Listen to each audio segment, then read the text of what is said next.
안녕하세요. 한 주 동안 편히 쉬고 오셨나요? 우리가 이제 지난주부터 예방의학 공부를 하고 있고, 이제 오늘은 예방의학 마지막 시간이에요. 지난주에는 이제 우리가 환경의학이랑, 그 다음에 예방에서, 그리고 또 선생님들께서 국시를 보는데, 그리고 앞으로 의사로 살아간다. 특히 이제 뭐 대학병원에 남아 계시거나 아니면 연구 쪽에 관심이 많으시다면 더더욱 중요할 역학에 대해서 좀 이야기를 해봤고요. 그다음에 이제 그 뭐 환경은 중요성이 조금 떨어지고 있기는 한데 역학은 선생님들께서 잘 봐두셔야 된다고 했었고 어, 임상과 이제 중개 역할을 좀 담당을 하고 있으니까 그렇고요. 그다음에 이제 오늘 하게 될 이 정책, 의료 정책 관리라고 또 이야기를 하는데 이 부분도 마찬가지로 이제 뭐 역학 다음으로 예방에서는 중요한 비중을 차지하고 있고 그다음에 시험과는 별개로 이제 선생님들께서 앞으로 이제 의사로 살아가는데 특히나 이제 졸업을 하시고 그다음에 인턴 레전드 수련을 하거나 하지 않거나 밖에 나가가지고 로컬 원장님이 되신다면은 이제는 모든 게 이 선생님의 그래서 학교에서 배운 거랑 또 다른 의학이 있어요. 그러니까 이제 뭐 심평의학이라는 이야기를 들어보셨을 수도 있을 텐데, 그러니까 이제 우리가 학교에서 배운 의학이 이 세상에서 구현이 될 때는 어쨌든 뭐 내일 배우게 될 의료법이라든지 각종 정책이라든지 이런 거랑 연결이 되어 있어요. 그래서 이 정책 단원을 조금 잘 알아두시면은 이제 그 선생님들께서 살아가시는 의료 환경, 의료 시장이 어떤 식으로 구성이 되어 있는지, 이해할 수 없었던 정부 정책들이 왜 나오는지, 선배 의사들이 걸핏하면 쑥가 그러고 국민들도 제발 뭐 의사는 걸핏하면 쑥가거리냐 뭐 돈만 밝히냐라고 하는데 그게 어떤 의미가 있는 건지 이런 것들에 대해서 조금 더 이해를 하실 수가 있을 거라고 기대를 하고 있어요. 이 관리 단원은 한 6, 7문제 정도 매년 국시에서 나오고 있고요. 그 다음에 모의고사나 내신에서도 뭐 중요한 내용이에요. 주로 이제 선생님들께서 여기서 우리가 이제 다루게 되는 거는 이제 의료 경제학이라고도 이야기를 해요. 그러니까 이제 의료를 단순히 임상으로만 보는 것이 아니라 경제적인 차원에서도 좀 논의를 하게 되고 그다음에 이제 건강 관련 행태라고 하는 단원이 있는데 그쪽에 가면 약간 좀 이론적인 내용도 나와요. 이제 사람들이 어 처음에 그냥 사람이었지만 나중에 이제 어딘가가 아프게 되고 병원을 찾게 되잖아요. 병원을 찾아가기까지의 과정을 이야기하는 게 이제 건강관리 행태에 대한 내용인데 조금 이론적인 내용도 나오고 그리고 어떻게 보면은 가장 중요하다고도 할 수가 있는 보험과 관련된 의료 보험과 관련된 내용이 좀 자세하게 나올 거예요. 그리고 이제 그 공중보건과 관련돼서 역학에서는 이제 우리가 실제로 좀 임상과 연결이 되는 내용을 했었고 여기서는 그 공중보건의 정책적 인 측면에 대해서도 좀 공부를 해보게 될 거예요. 그리고 마지막으로 이제 최근에 조금씩 주목을 받고 있는 뭐 임상 예방 의학이다라고 해가지고 이름은 멋있는데 사실은 그냥 건강검진과 관련된 내용이에요. 집단검진, 대규모 건강검진, 뭐 국민건강보험에서 해주고 있는 전국민 건강검진이나 암검진 이런 거와 관련된 이야기를 좀 한번 해볼 거예요. 그러면은 한번 본격적으로 시작을 해볼게요.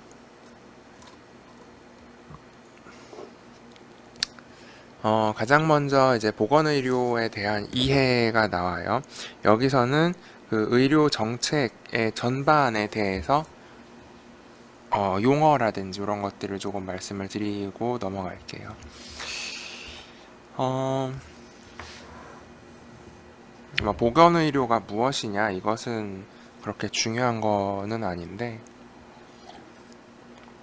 이제 내신에서나 조금 나올 만한 것들이고, 어,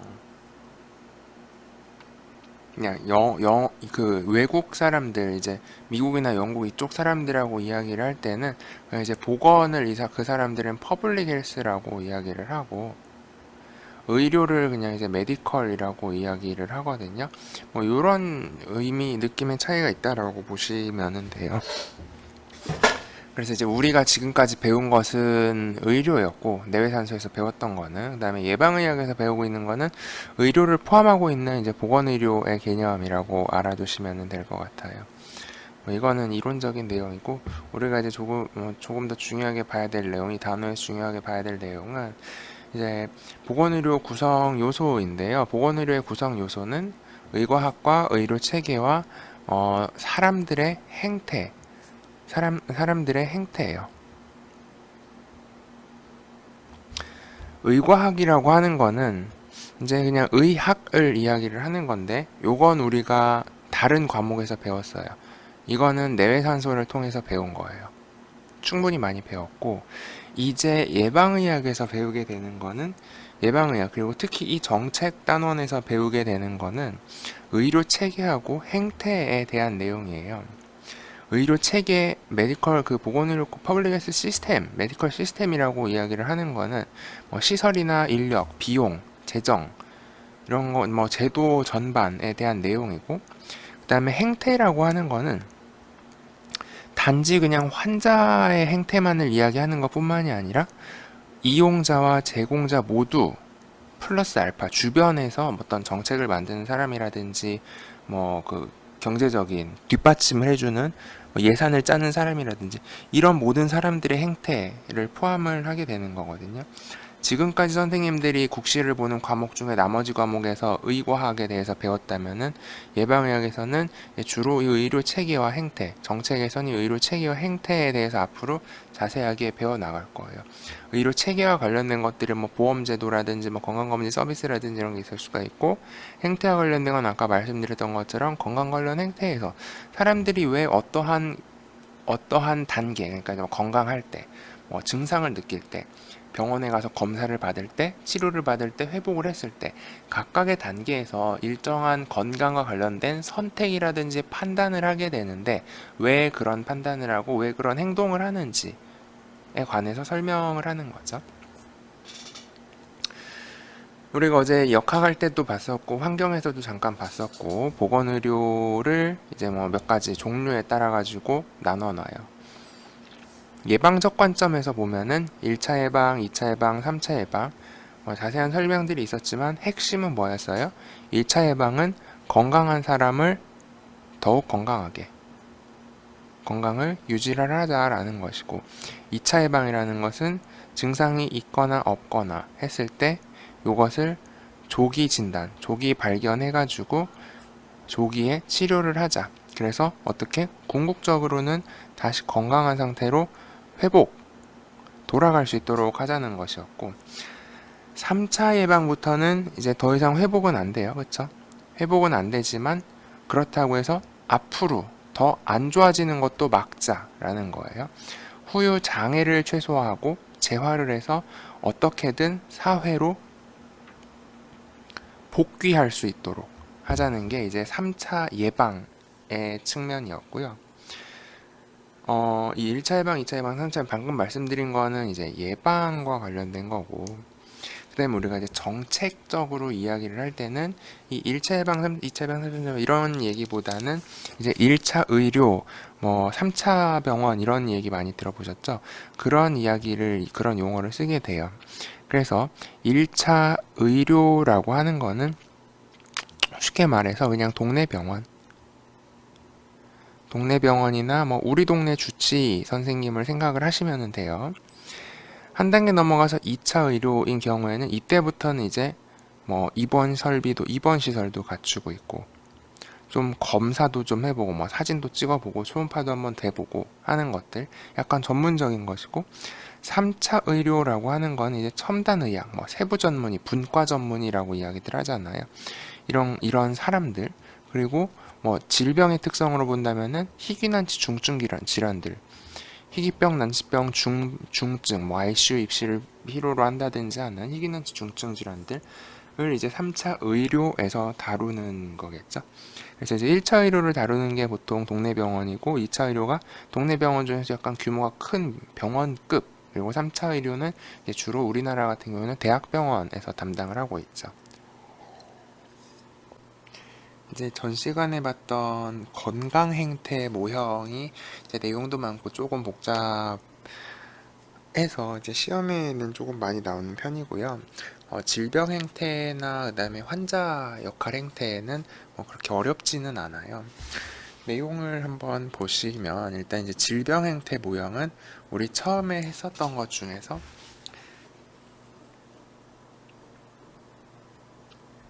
이제 건강의 스펙트럼 중에서 증상을 느끼기 시작할 때죠. 증상을 느끼기 시작한 이후라는 게 이제 한 가지 포인트가 될 것이고요.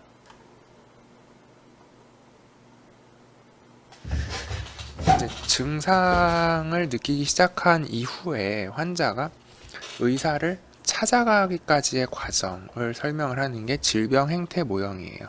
먼저 서치만이라는 사람이 제안을 한 모형이 있는데, 이건 이제 환자가 증상을 느끼고 나서 그 다음에 의료인과 만나고 치료를 받는 이 일련의 과정을 쭉 설명을 해놨어요. 증상의 경험 단계는 뭔가 이상이 있는데 라는 거를 자기가 느끼는 거죠. 자기가 느끼고 나서 처음에는 그냥 혼자 해결해 보려고 해요. 아마 선생님들도 그러실 거예요. 몸이 뭔가 안 좋으면 이제 선생님들이 아마 전문가들이니까 알기 때문에 그럴 수도 있지만, 이제 대부분의 경우에는 그냥 혼자 뭐 어떻게 해보려고 해요. 뭐 민간요법이라든지 그냥 집에 있는 약 먹거나 뭐 이런 식으로 하게 되는 거죠. 이게 이제 증상을 경험하는 단계이고, 이 단계에서 처음에는 나 괜찮을 거야 라고 생각을 하다가 진짜 나아지는 경우도 있고, 또는 그냥 민간요법이랑 집에서 있는 약 몇 알 이렇게 주워 먹다가 시기를 놓치는 거죠. 그러다가 이제 이게 오래되면은 야, 이게 뭔가 문제가 있는 것 같은데 라고 하면서 내가 느끼는 증상이 그냥 하루 이틀 끝나고 나는 게 아니었구나, 뭔가 지금 이제 심각한 일이 생겼구나 라고 생각을 하게 돼요. 그래서 내가 느끼는 증상이 뭔가 문제가 있을 수도 있다라는 거를 수용을 하게 되면은 이제 옆 단계로 넘어가요. 옆 단계는 환자 역할 담당, 또는 책에 따라서는 환자 역할 가정이라고 표현을 해두는 곳도 있는데, 환자 역할 담당, 환자 역할 가정 단계에 들어서면은 이때부터는 이제 다른 사람에게 물어보기 시작해요. 첫 번째 단계, 증상을 경험하기 시작한 단계에서는 그냥 뭔가 몸이 좀 안 좋은 것 같은데 하고서 집에 있는 약 좀 먹어볼까? 라고 하다가 이거 아무래도 안 되는 것 같다. 이게 내가 일상생활 하기가 조금 어려울 정도가 됐는데, 이때부터는 이제 도움을 찾기 시작한다는 거죠. 도움을 찾기 시작하는데, 이때 찾는 도움은 비전문가적인 도움, 조언이에요. 우리 가족, 친구, 아니면 가까이 살고 있는 사람, 야, 나 지금 뭐 이렇게 느끼고 있는데 뭐 문제 있나? 병원 가봐야 되나? 아니면 엄마 아빠한테, 엄마 아빠 나 이런데 뭐 어떻게 뭐 왜 그런 거 같아? 물어보는 거죠. 그래서 이제 이 환자 역할 가정 단계에서는 아직 의사를 만나진 않았지만, 그래도 이 일반인들의 시선에서 치료라고 할 수 있는 어떤 비전문가적인 도움을 받기 시작하는 거고요.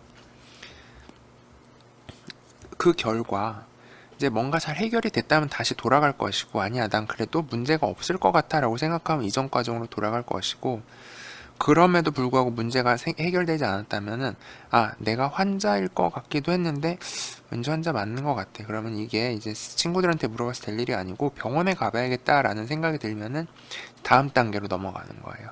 이 단계, 의료인과의 접촉 단계라고도 하는데, 이때는 본격적인 환자 역할이 시작이 되는 거예요. 환자의 역할을 공식적으로 인정받을 수가 있어요. 왜? 의사를 만났으니까. 의사를 만나고 진료를 받고 검사를 해서 이제 당신은 환자입니다 라는 이야기를 들었어요. 의사로부터. 공식적으로 환자인 건 맞아요. 그렇다면 이때부터 이제 사람의 생각이 복잡해지기 시작하는 거예요. 처음에 찾아간 병원에서 검사를 진료를 받아보니까 환자는 얘기를 들었는데, 야, 저 사람 돌팔이 아니야? 어디 나왔어? 전문의 맞아? 이런 걸 해보는 거죠. 그리고 왠지 내가 기대했던 말이 아니면 나는 그냥 괜찮다는 말을 듣고 싶었는데 환자래. 딴 병원 가볼까? 하고서 이제 의사를 고르는 닥터 쇼핑이 일어나기도 해요. 또는 치료 과정에서 나는 지금 뭐 직장도 가야 되고 학교도 가야 되고 해야 될 일이 많은데 뭐 별거 아니겠죠? 그냥 뭐 별거 아니 그냥 대충 간단하게 뭐 약이나 며칠 처방해 주세요 라고 요구를 하기도 하고, 또 한편으로는 의사의 말을 들어야 될지 말아야 될지 고민을 하면서 치료자 고르기에 나서기도 하는 거예요.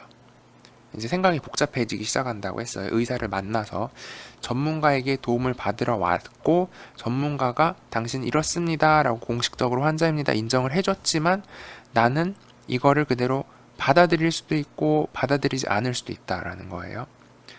만약에 받아들이기로 했다면 그때는 이제 그래 내가 병에 걸렸나 보다, 이왕 이렇게 된 거 푹 쉬고 빨리 나아야겠다 라고 하면서 넘어가는 단계가 의존적 환자 역할 단계이고, 이때부터 이제 치료자 고르기는 멈추고 의사의 치료를 받아요. 근데 의사의 치료를 받을 수도 있고 또는 받다가 다시 마음이 바뀌는 거. 이때부터 이제 생각이 복잡해졌잖아요. 치료를 받다가 이거 아닌 것 같은데, 난 괜찮은 것 같은데 라는 생각을 하고서 다시 전 단계로 돌아가 가지고 치료자를 또 한 번 골라볼 수도 있고, 아니면은 이걸 수용을 해가지고 이왕 이렇게 된 거 보험금이나 타자, 실손보험 실비보험 청구하자, 실업급여 청구, 휴업급여 요양급여 청구하자, 병가 이왕 이렇게 된 거 휴가나 길게 써야지, 2차적인 이익을 꾀하기도 하고, 내 맘에 안 들면은 치료를 중단하고 치료자 고르기를 다시 할 수도 있고요. 그래서 어찌됐든 의료인과 접촉을 하고 의존자 환자 역할을 하다가 치료를 받기도 하고, 또는 다시 치료자 고르기를 하기도 하고, 다시 일로 갔다가 또 마음에 안 들면 돌아가기도 하고, 반복을 하다가 결국에는 최종적으로 의존적인 환자 역할을 해야겠다라고 마음을 먹으면 이제 의사 선생님이 하라는 치료를 다 하고 결국에는 회복이 되겠죠. 회복을 하거나 재활을 하거나, 또는 회복이 되었어요. 환자 역할은 의학적으로는 끝나고 정상적인 역할을 회복을 하기는 했는데 이걸 또다시 내가 거절을 하는 거예요. 당신은 이제 완치됐습니다. 퇴원하세요 라고 했는데 싫어요 라고 꾀병을 부릴 수도 있다라는 거예요. 또는 이제 수용을 하고 난 다 나았다라는 걸 수용을 하고 이제 집으로 돌아가는 거죠.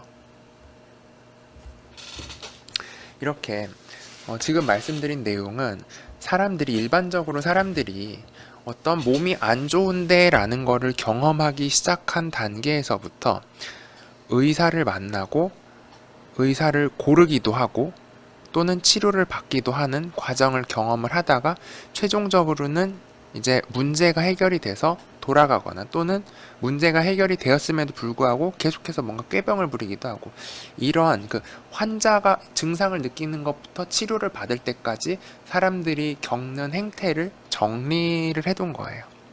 그래서 이 서치만이 이야기한 질병 행태의 과정을 이 단계가 증상 경험 단계, 환자 역할 과정 단계, 의료인과의 접촉, 의존적 환자 역할, 회복 또는 재활, 각각의 단계에서 사람들이 어떤 태도를 보이는지를 선생님들께서 연결해서 외워두시면 돼요. 예를 들어서 증상을 처음 느끼기 시작하고 자가 투약을 하는 단계는 무슨 단계이냐라고 하면 증상 경험 단계라고 하면 되는 거고, 처음으로 전문가의 조언을 얻으려고 하기 시작하는 단계는 어디냐라고 하면은 의료인과의 접촉 단계를 고르시면 되는 거고, 또는 반대로 서치만의 질병 행태 과정에 따랐을 때 의존적인 환자 역할 단계에서는 환자들은 어떤 모습을 보이느냐, 전문가들의 치료를 수용하기도 하지만 또 한편으로는 거부하고 닥터 쇼핑을 치료자 고르기를 계속하기도 하고,